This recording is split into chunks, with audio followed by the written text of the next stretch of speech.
Hi, my name is Kelly. I'm a CBT therapist and psychologist, and today I want to give you my 5 top tips for managing your mental health over the festive period. So the first one that I want to look at and talk about is boundaries.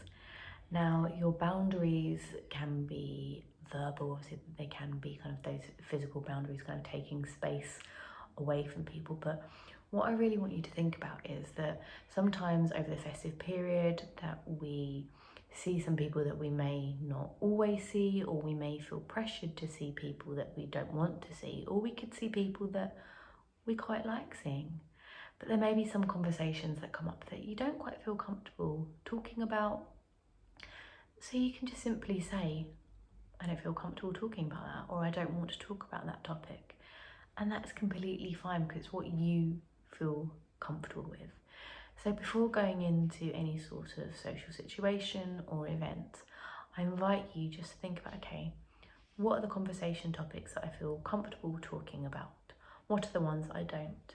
And work out a sentence that you can say that will help you to maintain those boundaries. So it could be simply as, I don't feel comfortable talking about that, or I don't want to talk about that, or just simply saying no or no thank you.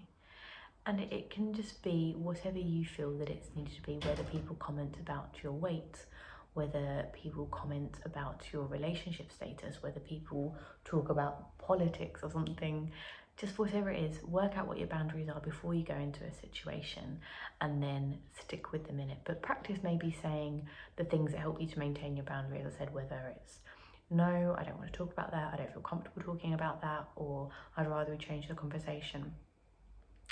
And if your boundaries aren't being met by you verbally implying them, you can just take a couple of breaks, go to the bathroom, just take a break from the room.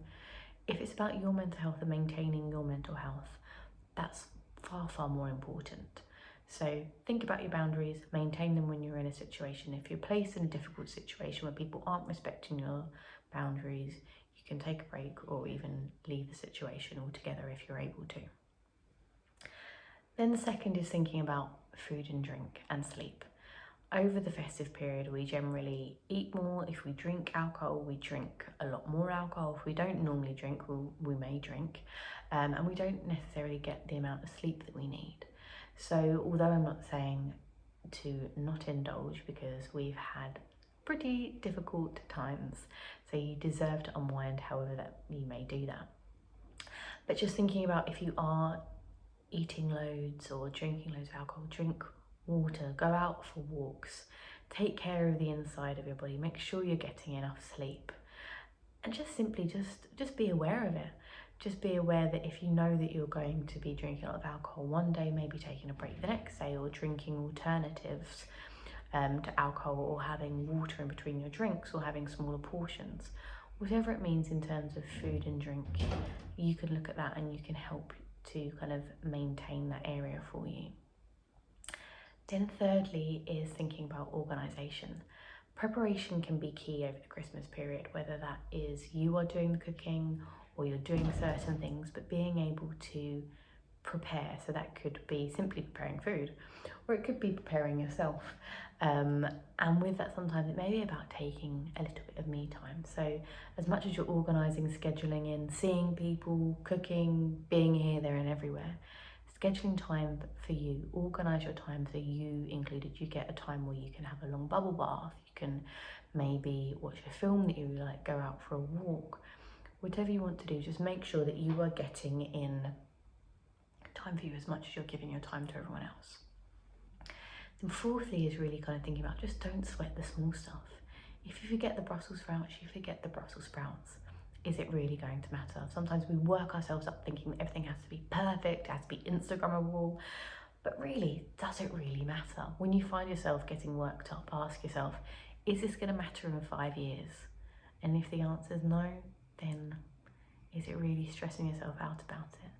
So just being curious that when you find yourself getting worked up or getting stressed out, is it really worth it? Is my emotions matching the situation? Or can it just be, like, does it really matter? Sometimes having a statement like that can be really helpful, like, oh, don't worry about it, or it won't matter tomorrow, or it doesn't really matter, whatever kind of works with your language.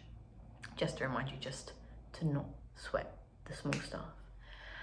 And then the final one, I've kind of touched on it with the other areas, is just that Christmas time and the festive season is quite a socially heavy time. And for some of us, we may have to isolate, or we may not be able to see the people that we want to see. So think about how can you get that social connection, because connection is really important, but making sure that it fits with your needs. So if you have to isolate, could you do virtual meetups with people? Could you do things in other ways to kind of still make sure you get that social connection? And if you are seeing other people, thinking about, is this suitable for my needs, or is my social battery just going to be completely drained? And going back to your boundaries, you can say no to social events and things that you don't really want to do. You don't have to do everything. So thinking about your social life, whether you have to adapt it because it has to go virtually, or whether it's kind of you're doing it in person, like managing and making sure that you're doing enough, that you see the people that you want to, but just not overexerting yourself, that you just feel drained at the end of it. And saying that even with your phone, you can be receiving a lot of messages, a lot of calls. It's not a bad thing to put your phone on airplane mode if you want to take a break. Or you don't have to rush to respond to people. Just look after yourself. I think the key here is look after your needs. You can enjoy it as much as you want, but as long as your mental health is maintained as much as you're able to, then that's the most important thing. So I hope those areas are helpful things for you to think about and to help you manage over the festive season. Please take a look at some of my other videos. I've got lots of other things talking about all things CBT and psychology, and I hope you found that helpful.